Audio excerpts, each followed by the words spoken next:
जब मेरे जैसे चुने हुए व्यक्ति की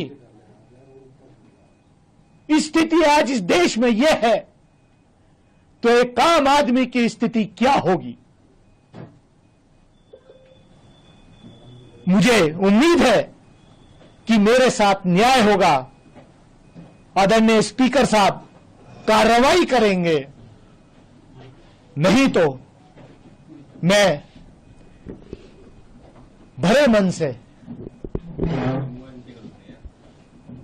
इस सदन को भी छोड़ने पर विचार कर रहा हूं, क्योंकि यह एक सभ्य समाज में बर्दाश्त नहीं किया जा सकता। क्या है? क्या हम इसलिए चुन के आते हैं? क्या देश को आजादी इसलिए दिलाई गई थी?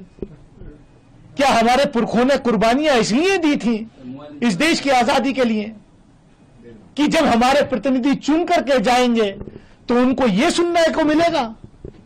दुनिया के अंदर आज देश की क्या तस्वीर आपने खींच के रख दी है। महिलाओं को आरक्षण, ये स्पेशल सेशन था। 75 साल अमृत काल में हम गए हैं, पार्लियामेंट की नई बिल्डिंग में हम गए हैं। महिलाओं के आरक्षण के लिए ये संसद का सत्र विशेष रूप से बुलाया गया।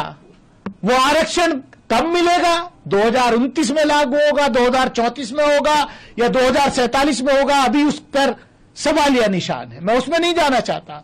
लेकिन मुझे तो ऐसा लग रहा है अब कि क्या ये स्पेशल सेशन इस देश के चुने हुए एक सांसद को उसकी कम्युनिटी से लिंक करके उस पर इस तरीके का अटैक करना, सोच भी नहीं सकता, मैं सोच भी नहीं सकता। इन्होंने केवल मुझे या मेरे फॉलोवर्स को ही नहीं, पूरे देश को शर्मसार किया है। पूरे देश की आत्मा को शर्मसार करने का काम किया है।